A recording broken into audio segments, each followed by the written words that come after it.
ce matin, là, j'ai l'impression que des personnes se demandent comment participer, aider le ministère. Et c'est quelque chose me dit ça au fond de moi. Donc on a une petite carte qui est là. Et c'est une carte que vous pouvez accrocher sur le frigo, mais avec un magnète. Parce que sinon, ça va tomber, ça ne va pas tenir. Et comme ça, quand vous prenez du lait ou quelque chose dans le frigo, ben, vous pouvez avoir une petite prière pour nous.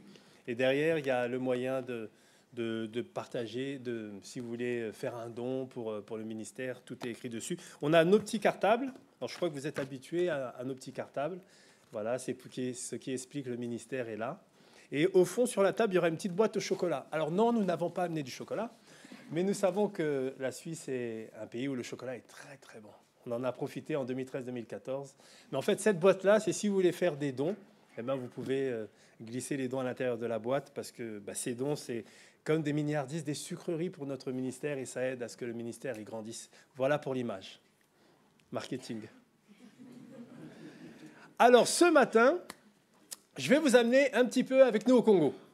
Voilà, alors, je vais vous partager la parole de Dieu, mais on va le faire comme si on était au pays. Là-bas, c'est un pays qui est marqué par l'oralité. En fait, là-bas, beaucoup de choses se transmettent en parlant, en discutant les uns avec les autres. C'est en fait en discutant les uns avec les autres qu'on apprend beaucoup. Et quand on partage des messages, en fait, parce qu'il y a beaucoup de personnes qui ne savent pas lire, mais pourtant la parole de Dieu, vous êtes d'accord qu'elle est pour eux aussi. Donc, on partage la parole de Dieu en racontant des histoires qui sont dans la Bible, des histoires bibliques. Et donc, ça permet, en fait, que les personnes puissent comprendre la parole de Dieu, de pouvoir les toucher à leur niveau, et ça leur permet d'être beaucoup plus participatifs dans le message qui est apporté. Donc, ce matin, je vais vous raconter une histoire qui se trouve dans l'Ancien Testament. C'est un peu à la méthode des conteurs. Mais il faut que vous soyez très, très attentifs. Pourquoi ? Parce qu'en fait, l'histoire que je vais vous raconter là ce matin, vous allez la raconter à la personne qui est juste à côté de vous. Voilà. Vous voyez la communion fraternelle, hein ? Eh ben, on l'a vu aussi le dimanche, hein ? Eh ben, vous allez raconter cette histoire à la personne qui est à côté de vous, ce qui fait que c'est pas le moment de penser à ce qui va se passer après le culte, parce que sinon vous allez perdre des bouts de l'histoire. C'est ma spécialité, hein, c'est pour ça que je le dis. Donc, soyez bien attentifs, comme ça, l'histoire que je vais raconter, vous allez pouvoir la raconter vous aussi à la personne qui est à côté de vous. Et pourquoi est-ce qu'on fait ça ? Mais en fait, comme les gens ne savent pas lire, eh bien, quand on raconte ces histoires-là qui sont dans la Bible, ça permet aux personnes de emmagasiner des histoires bibliques, vous voyez, et de pouvoir, eux aussi, les raconter aux personnes qui sont autour d'eux. Mais ce qu'il y a de très intéressant, c'est qu'il y a un camp qui s'appelle Teen Street, que vous connaissez peut-être, qui est organisé par Opération Mobilisation. Et même avec leurs équipes de responsables, ils utilisent aussi cette méthode-là. Donc c'est intéressant de voir comment l'oralité aussi, on l'utilise. Et il faut se rappeler que Jésus racontait beaucoup d'histoires. Beaucoup d'histoires. Et si on regarde dans le Nouveau Testament, et en fait, il utilisait ce procédé-là pour partager la bonne nouvelle, sa bonne nouvelle. Alors, je vous raconte mon histoire, mais je vous donne le contexte. Alors, il faut juste savoir, si moi je peux vous dire, c'est qu'en fait, j'aime beaucoup les héros. J'aime beaucoup, beaucoup les héros. Donc, vous savez, les films qu'il y a en ce moment avec des héros, ou bien les Marvel avec des super-héros, ça me touche particulièrement parce que j'aime beaucoup ça. Mais dans la vie de tous les jours aussi, il y a des héros. Et je suis beaucoup touché par les personnes comme Rosa Parks, par exemple, ou Martin Luther King, ou bien encore Monsieur Alexander, qui a monté l'Institut biblique. Toutes ces grandes personnes-là, elles m'ont toujours ému. Et quand j'avais 15 ans, 14 ans, quand j'allais à l'église, j'étais impressionné par tous ces missionnaires qui se levaient et puis qui partaient pour servir le Seigneur au loin. Et ce matin, je vais vous raconter l'histoire d'un super-héros que j'ai trouvé dans la Bible et il s'appelle Élie. Et pour vous donner le contexte donc, de l'histoire, Élie, il a fait quelque chose d'extraordinaire avant l'histoire que je vais vous raconter maintenant. En fait, Élie, il a fait un miracle devant le peuple d'Israël. C'est que Dieu a permis, grâce à lui, que le feu descende sur un autel. Voilà. Et ça a été un miracle extraordinaire, bouleversant, et qui a ému la population d'Israël. Le roi à l'époque, c'était Akab. Un roi, pas un très bon roi. Mais voilà le contexte de l'histoire. C'est pour vous mettre le contexte. Et maintenant, l'histoire, elle commence maintenant. Voilà. Donc, le roi Akab va dire à son épouse, Jézabel, ce que Élie a fait. Parce que Élie a tué des prophètes lorsqu'il a fait ce miracle-là. Et la reine Jézabel envoie un messager à Élie et elle lui dit, si demain, à la même heure, je ne t'ai pas fait la même chose que tu as fait à ces prophètes, eh bien que les dieux me traitent avec la plus grande des rigueurs. Lorsque Élie a entendu ça, il a eu peur, il a fui, il est parti vers Beersheba avec son serviteur, il l'a laissé à Beersheba, il a continué à marcher dans le désert pendant une journée. Et à un moment, il était fatigué, épuisé, et il s'est reposé auprès d'un buisson, un genêt. Et il s'est assis, et il a dit, « C'en est trop, Éternel, prends ma vie, parce que je ne fais pas mieux que mes ancêtres. » Et là, il s'endort. Mais soudain, un ange vient et il lui dit, « Mange et bois. » Élie mange, Élie boit et il se rendort. Alors l'ange revient et lui dit, « Mange et bois, car tu as encore une longue route à faire. » Élie mange, Élie boit et il marche ensuite pendant 40 jours et 40 nuits. Et mon histoire se termine là. Ça va, elle n'est pas longue, hein?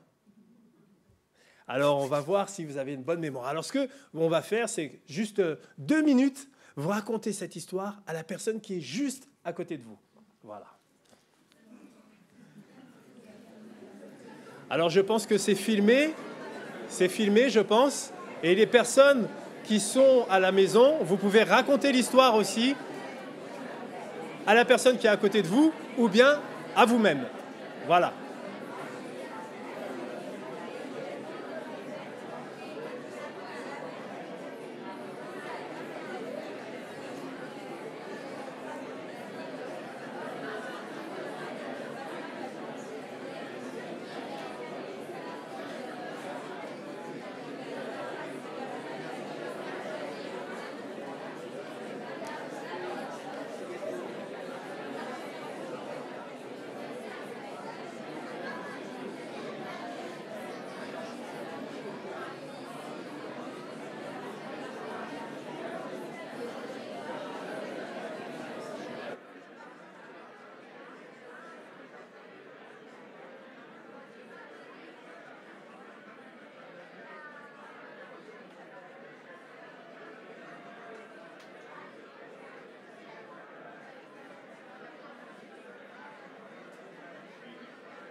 Voilà.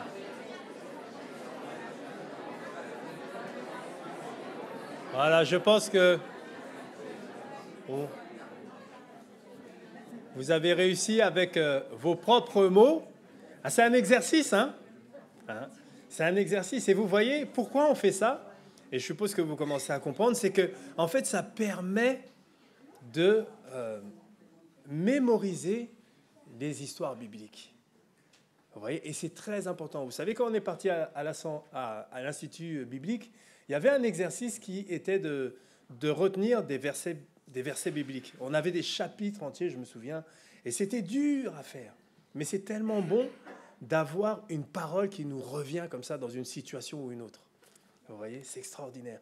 Et donc, c'est dans ce cadre-là qu'on fait ça. Donc, maintenant, ce que je vais faire, soyez bien attentifs, c'est que je vais re-raconter cette histoire. Mais si il y a des erreurs qui sont racontées dans cette histoire, n'hésitez pas à me dire non, non, ah, là, c'est pas ça. D'accord? Donc, soyez bien là. En plus, il y a les jeunes. Vous savez, les jeunes, ils ne vont pas se gêner pour le dire. Mais vous aussi, les plus anciens, n'hésitez pas. Alors, notre histoire, donc, nous avons le roi Akab qui va voir sa reine Élisabeth. Non? C'est la reine, elle s'appelle comment? Jézabel, voilà. La reine Jézabel, pour lui expliquer ce que Élie a fait, le miracle qu'il a fait, et puis le fait qu'il a tué tous ses prophètes. Et Jézabel envoie un messager à Élie qui lui dit, écoute, si demain je ne te fais pas ce que tu as fait à tous ces prophètes, eh bien, c'est pas grave. Non? Qu'est-ce qu'elle lui a dit? Voilà, qu'elle va lui faire la même chose. Et que si jamais elle ne le fait pas, eh bien, que les dieux la traitent durement. D'accord? Et Élie dit, bah, je ne vais pas me laisser impressionner par une dame quand même. Non? Il a quoi? Il a peur. Et oui, Élie, il a peur. Et qu'est-ce qu'il fait? Ben, il s'enfuit, il va à Beersheba, il laisse son serviteur, et puis finalement, il dit, non, on va rester ensemble, parce qu'ensemble, on est plus fort. Non? C'est pas ça? Non. Qu'est-ce qu'il a dit? Il part dans le désert, il laisse son serviteur. Il part dans le désert, il laisse son serviteur, et puis il marche pendant une journée, il est fatigué, il se repose près d'un genêt, et il dit, Seigneur, prends ma vie. Non? C'en est trop. Eh oui, c'en est trop. Voilà, prends ma vie, parce que je l'ai fait aussi bien que mes ancêtres, mais finalement, ça n'a pas marché. Non? Je ne suis pas mieux que mes ancêtres. Je n'ai pas mieux fait que mes ancêtres. Et là, il s'endort. Et il y a un ange qui vient et qui lui dit, mange et bois. Et Élie, il mange et il boit. Et il décide de repartir, parce qu'il se sent mieux. Non? Et il se réendort. Intéressant. Il se réendort, et puis l'ange, du coup, il revient, et il lui donne à manger, il lui donne à boire. Ah. Oui, c'est ça. Voilà. Il lui donne à manger, il lui donne à boire, et il lui dit, mange et bois parce que tu as un long chemin encore à faire. Et là, il mange, il boit, il se lève, et il marche pendant 1 ou 2 journées pour arriver. Non? 40 jours et 40 nuits. 40 jours. Franchement, bravo pour vous-même. Bravo, bravo. Et vous voyez, quand on met des petites erreurs comme ça, eh ben c'est parce que c'est des points sur lesquels on va insister. Parce que maintenant qu'on a raconté cette histoire, ce qu'on veut, c'est comprendre, connaître les vérités spirituelles qui sont à l'intérieur de cette histoire. Qu'est-ce que le Seigneur veut nous dire ce matin au travers de cette histoire de notre frère Élie? Donc, ensemble, on va fouiller cette histoire qui se trouve donc dans l'Ancien Testament. Je vous dirai à la fin où est-ce que c'est, pour que vous puissiez lire cette histoire à la maison et même la suite, parce que c'est vraiment passionnant. Et en fait, le Saint-Esprit, il parle à tous ceux qui ont accepté Jésus-Christ dans leur vie. Parce que quand on accepte Jésus-Christ dans sa vie, le Saint-Esprit vient en nous et le Saint-Esprit nous parle. Et c'est vrai que le prédicateur, le Saint-Esprit lui a parlé d'une certaine manière, mais en fait, dans l'assemblée, avec cette histoire qu'on a entendue, mais le Saint-Esprit, il vous parle aussi. Et c'est un moyen que chacun puisse partager ce que le Seigneur lui dit. Et comme ça, on avance encore plus loin avec le Seigneur. Et vous voyez, c'est pour ça qu'on utilise cette méthode-là, qui est très participative, qui est très communautaire. Et en fait, nous sommes dans des sociétés là-bas communautaires. Alors, moi j'ai des questions pour vous, parce que je ne vais pas parler seul. C'est vrai qu'il y a de l'eau, c'est bien, mais on va partager la parole ce matin. Quels sont les principaux personnages dans cette histoire? Il y a qui? Oui, il y a Élie. D'accord. Élie, c'était qui? Un prophète. Un prophète de qui? De Dieu. Un prophète de l'Éternel. Ok. Il y a qui d'autre? Alors, qui? Akab. Akab, c'était un roi. Un roi d'Israël. Et le souci qu'il y avait avec Akab, c'est que Akab, il a fait ce que Dieu ne voulait pas qu'il fasse. Akab s'est marié avec une personne qui n'était pas de son peuple. Et vous savez, le peuple d'Israël, ça remonte avant, mais il a voulu avoir des rois comme les peuples qui étaient autour de lui. Un petit peu d'histoire. Et en fait, Dieu, il a dit d'accord. Ce n'était pas le plan au départ, parce que normalement, le peuple, il devait être dirigé, ce n'était pas prévu que ce soit un roi. Mais il y avait un grand sacrificateur qui était là et puis qui donnait la direction au peuple. Mais le peuple a dit, nous, on ne veut pas de ça. Nous, on veut faire comme les peuples qui sont à côté de nous. Dieu, il a dit, vous voulez, d'accord. Mais ce qu'il faudra, c'est que votre roi me suive, qu'il suive ma parole. Vous voyez? Et ce roi-là, eh bien, il ne devait pas se marier avec une personne d'un autre peuple que le peuple d'Israël. Eh bien, le roi Akab, qu'est-ce qu'il a fait? Il est parti se marier avec l'autre personnage de notre histoire qui est Jézabel. Et Jézabel, c'est la fille d'Eth-Baal. Et Eth-Baal, c'était une grande personnalité dans cette religion des Baals. Vous voyez? Et cette religion avec les Baals, c'est exactement ce que Dieu ne voulait pas. Il ne voulait pas que le roi qui dirige le peuple d'Israël se marie avec une personne qui n'est pas du peuple d'Israël et que cette personne amène ces croyances-là. Et Jézabel a fait rentrer toutes ces croyances parmi le peuple d'Israël. Et c'est pour ça qu'on dit que Akab était un mauvais roi. Parce qu'il a fait pire que ceux qui étaient avant. Vous voyez un peu les personnages que nous avons là. Jézabel, est-ce que quelqu'un a déjà entendu parler de Jézabel? Jézabel, c'était une personne gentille ou pas gentille? Elle était connue pour sa cruauté. C'était quelqu'un de très cruel. Donc il faut imaginer un peu un dirigeant, vous voyez, parce qu'elle avait sa place au niveau du sommet de l'État à l'époque, un dirigeant particulièrement cruel, particulièrement mauvais. Vous imaginez, hein? Imaginez ça. Et maintenant, imaginez que ce dirigeant particulièrement mauvais, il en veut à votre vie.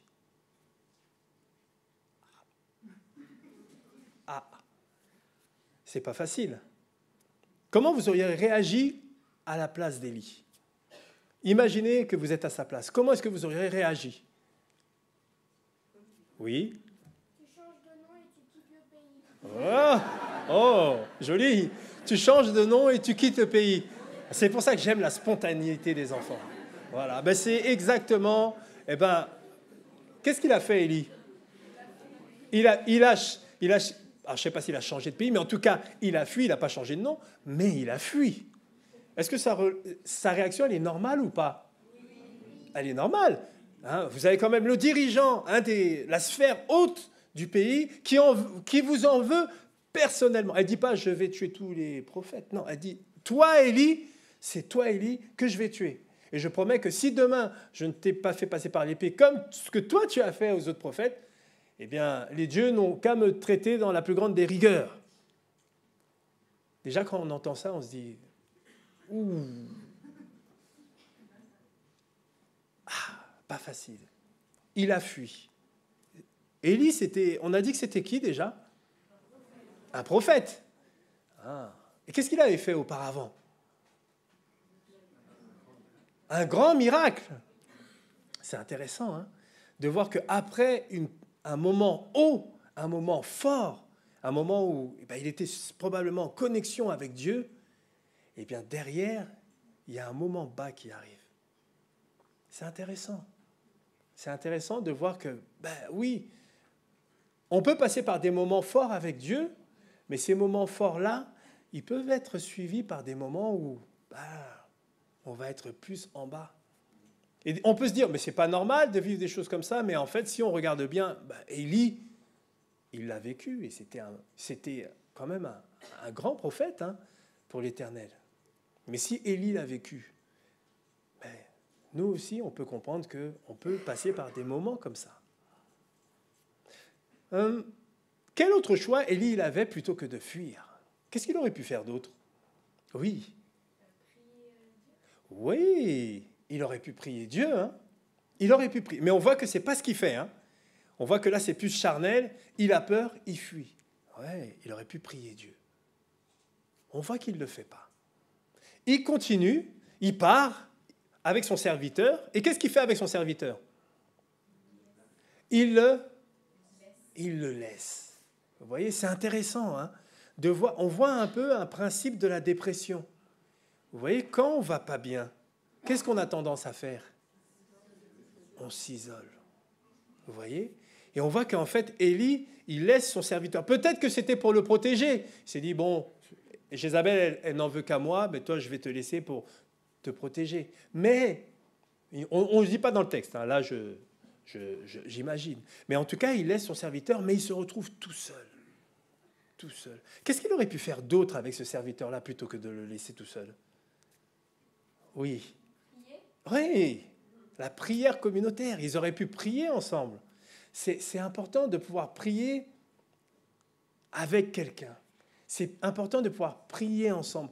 Quand on était à Genève, ici, de 2013 à 2014, il y a une réunion que j'aimais ne pas manquer. Et je me souviens, des fois, je venais en vélo depuis l'Institut biblique jusqu'ici pour venir à la RP du lundi. La RP du lundi, elle m'a marqué, elle me marquera à jamais. La RP du lundi, à l'époque, donc en 2013, quand on venait, en fait, on était là, on se mettait, je crois qu'il y avait une table qui était là-bas, et puis on faisait une petite étude et on donnait des sujets de prière. Et puis là, ça priait. Et puis on avait nos anciens qui étaient là, je ne sais pas s'ils viennent toujours, mais pour moi, c'était un tel témoignage. C'est-à-dire qu'il fallait prendre son ticket pour prier. Parce que ça priait, mais vraiment, ça priait. Mais moi, personnellement, je me sentais tellement fort, tellement bien après cette réunion, et je pouvais, avec mon vélo, remonter. Vous avez vu la montée qu'il y a pour aller à l'Institut biblique. Et je me disais... Enfin, ça faisait tellement de bien d'être à cette réunion de prière qu'après, j'acceptais de souffrir cette montée, que je terminais à côté de mon vélo, jusque tout en haut là-bas. Mais prier ensemble, c'est important. Et le Seigneur, il aime la prière communautaire. Le Seigneur aime la prière de l'Église de la Servette. Et c'est vraiment important de pouvoir prier ensemble. Mais malheureusement, Élie, on voit qu'il a laissé son serviteur. Et il a continué. Il a marché dans le désert. D'accord?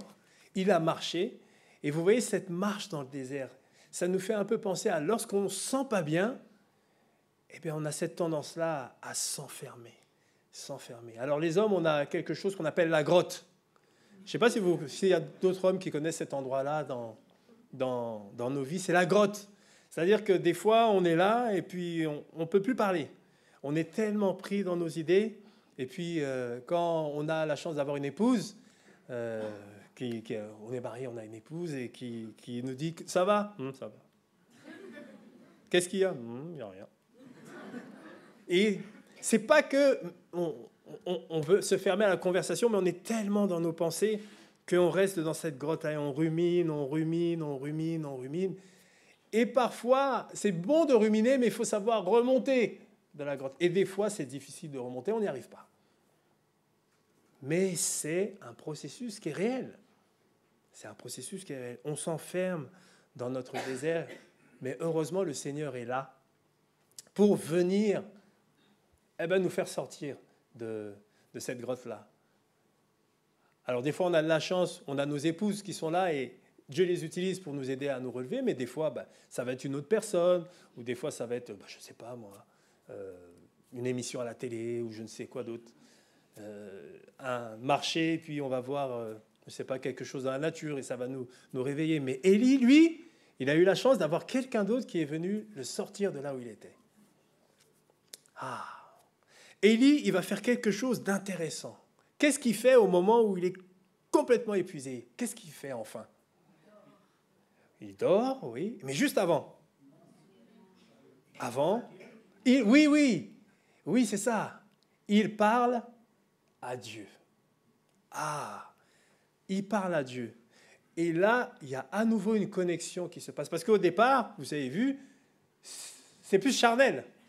Hein? Il a peur, il laisse son camarade, il marche pendant longtemps, il est épuisé, il s'assoit et là, il parle à Dieu. Magnifique. Elle est belle cette prière. Parce que qu'est-ce qu'il dit dans cette prière? Il dit quoi? Il dit, c'en est trop. Après, il dit quoi? Prends ma vie. Et après, il dit quoi? Je ne fais pas mieux que mes ancêtres. Vous avez vu le processus là? C'en est trop. Il y a des moments où on en a, si je peux me permettre, ras-le-bol. On n'en peut plus. Trop, c'est trop. On est totalement épuisé. Il y a des moments aussi où, c'est triste, mais des fois on se dit, mais Seigneur, prends-moi. De toute façon, je ne sers à rien, je ne vaux rien. J'ai rien à faire sur cette terre. C'est une réalité. Des fois, on va tellement mal que, on a ce type de pensée-là. Et c'est intéressant de voir que la Bible, elle prend cas de ça. Parce que Élie, qui était un prophète de l'Éternel, un champion, un héros de Dieu, lui aussi, à un moment, c'est le chaos total. La dépression. Quand on va jusqu'à dire je préfère mourir que vivre, c'est qu'on est très bas. Mais on voit que notre frère, que ce champion de l'Éternel, il est passé par un moment comme ça. Si lui, il est passé par là, ça veut dire que nous aussi, on peut passer par des moments comme ça. Hein. C'est la réalité. Il y a autre chose qui fait qu'il s'enterre encore plus, Élie, c'est qu'il dit « Je ne fais pas mieux que mes ancêtres. » Ah, la comparaison, ça c'est terrible. La comparaison, c'est terrible. Ah, nous, entre missionnaires, mais tel missionnaire, il a tel ministère. Ah, il y a tout ça qui se passe chez lui. Puis on regarde chez nous, on dit, ouf, ah ouais. Ah, ça arrive vite, hein? Ça, c'est entre missionnaires, mais même des fois dans la vie de tous les jours, avec peut-être un collègue de travail. Ah, mais lui, ça fonctionne, chez moi, ça ne fonctionne pas. Ou bien peut-être dans la famille. Ah, mon frère, lui, il réussit, et puis moi, ça stagne. Ou bien, lui, il a des enfants, moi, j'en ai pas. Ou, vous voyez, toutes sortes de choses qui peuvent faire qu'on se compare. Et en fait, on s'enterre. C'est notre réalité. C'est la réalité. Cette comparaison qui est mortifère, en fait, au final. Parce que Dieu ne nous demande pas ça. Mais c'est une réalité qu'il faut bien admettre. Alors, ce qu'il y a d'intéressant, c'est que Dieu, il intervient. Et c'est intéressant de voir que Dieu intervient après cette connexion que Élie, il a avec lui. Intéressant, hein? Parce que Élie, il est épuisé. Et il s'endort. Et c'est là que soudain, quelqu'un apparaît. Qui vient à ce moment-là? C'est un ange de l'Éternel. L'ange de l'Éternel, c'est qui en vérité? C'est cet ange-là, c'est Dieu, hein? C'est Dieu lui-même. Hein, il utilise cet ange pour venir à l'aide de Élie. Et ça, c'est extraordinaire de se dire que Dieu est avec nous. Dieu est pour nous. Dieu, il nous connaît. Dieu, il nous entend. Et quand on est tout en bas, il est là aussi avec nous. Et c'est intéressant. Moi, j'aime ce passage parce que, vous voyez, il dit, soudain, l'ange parle à Élie. Et il lui dit, mange et bois. Quelle proximité. C'est une grâce de pouvoir avoir un Dieu si proche de nous. Il nous entend, il nous connaît autre. Parce que là, on est entre nous, on ne sait pas ce qui se passe à l'intérieur de nous. Mais Dieu, il connaît ce qui se passe à l'intérieur de nous.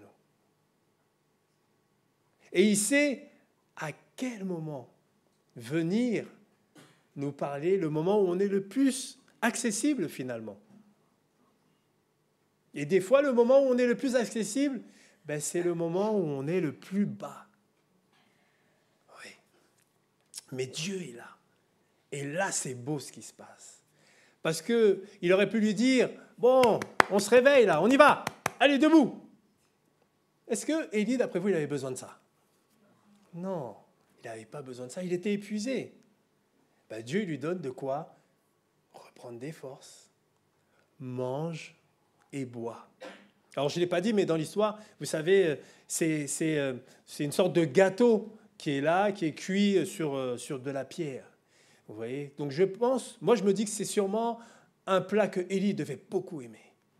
Vous voyez? Parce qu'il n'a pas refusé, hein. Il l'a mangé.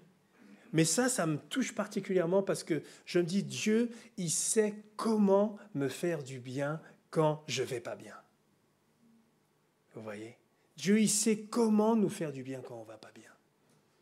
Et ça, c'est extraordinaire. Je regarde le temps, je fais attention.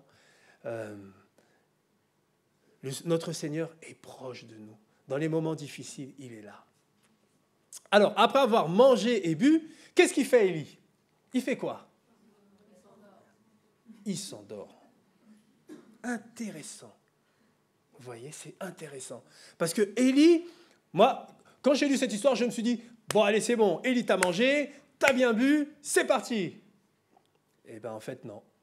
Il y a des fois où on est tellement, tellement épuisé qu'on ne peut pas repartir tout de suite. Et ça, c'est une réalité aussi. C'est qu'on est trop épuisé pour repartir tout de suite. Et on a besoin de se reposer encore. Intéressant, hein?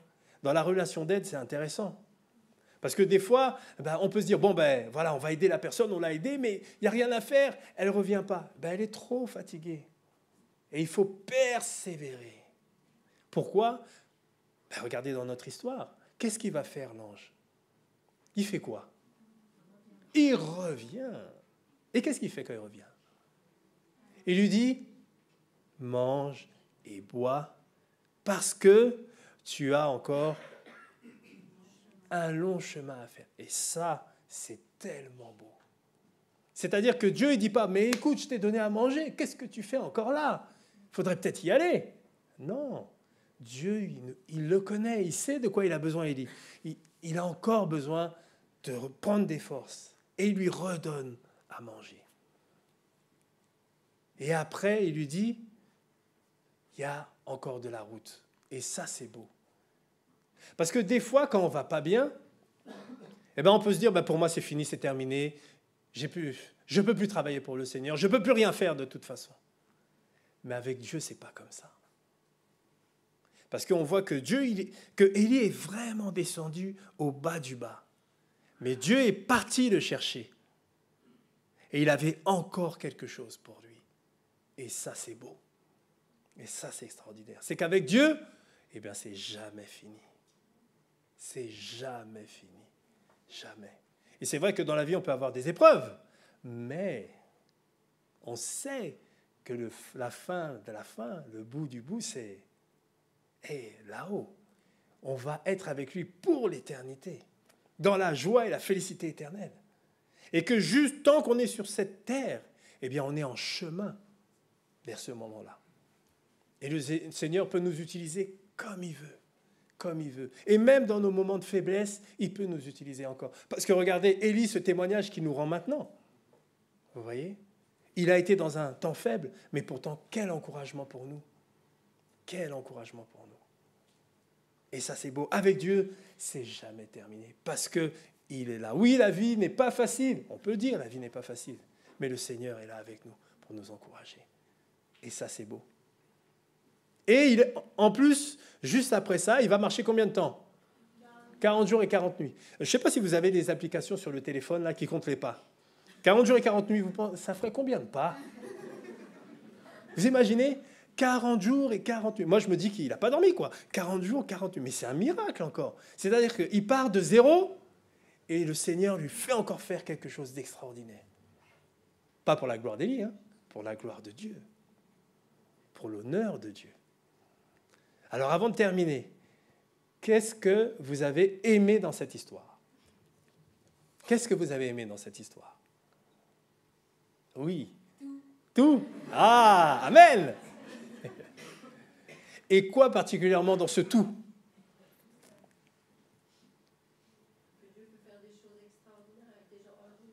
Amen. Dieu peut faire des choses extraordinaires avec des gens ordinaires. Ouais. Quoi d'autre? Dieu est toujours avec nous. Dans les bons moments comme dans les mauvais moments. Je répète pour les personnes qui sont à la maison, parce qu'elles ne peuvent pas tout entendre. Oui, quoi d'autre? Qu'est-ce que vous avez aimé? Oui. Les anges qui sont venus pour servir. Toute cette armée-là du Seigneur qui est là pour nous. Hein? C'est beau, oui. Oui, savoir se reposer pour réattaquer plus fort. Eh oui, le repos, ça fait partie du travail aussi. Hein. C'est bizarre, mais c'est vrai. Oui. Amen. Dieu est dans l'accompagnement et pas dans le jugement. Oui. Il a pu marcher 40 jours après. Il a pu marcher 40 jours après. Oui.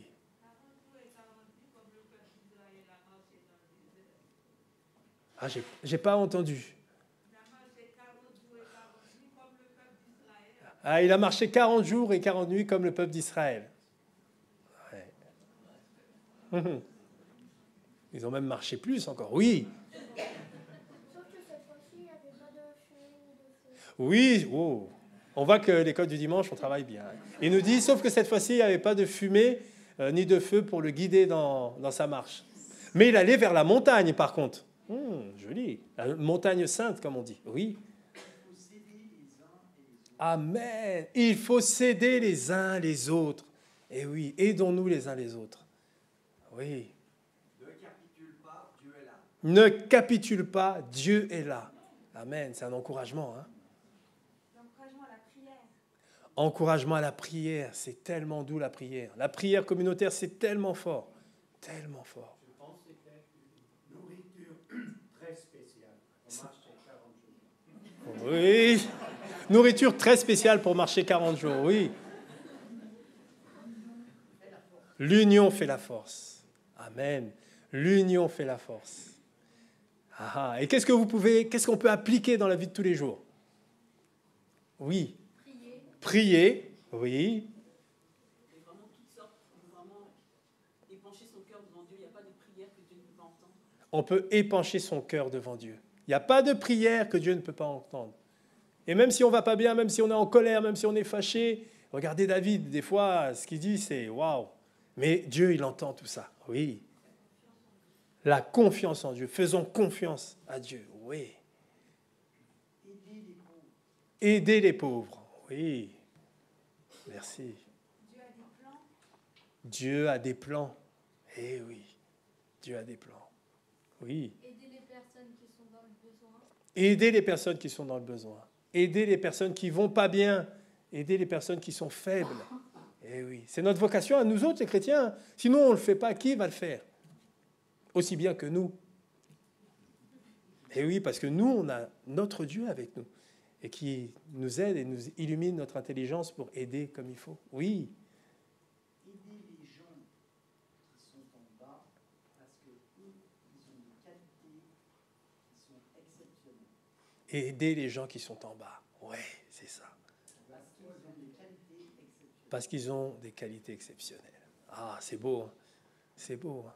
Et oui, Dieu nous a tous dotés de qualités exceptionnelles. Dieu nous a tous dotés de dons. qui sont pas seulement pour nous-mêmes, mais pour les autres, pour la communauté, pour notre Église, pour le monde. Eh oui, nous sommes les lumières du monde. Hein. On aime le chanter, ça, hein, mais c'est notre réalité. Pourquoi nous sommes les lumières du monde? Parce que Dieu est notre lumière. Et c'est sa lumière qui se reflète en nous. Amen. Je regarde l'heure et je dois m'arrêter. Mais quelle grâce, en tout cas, d'avoir pu partager ce matin ces belles aventures de Élie. Et donc, c'est dans 1 Roi 19, si je ne me trompe pas. Et je vous invite même à lire la suite parce que c'est extraordinaire ce que Dieu a fait au travers d'Élie et ce témoignage que notre frère nous laisse. Soyez bénis. Amen.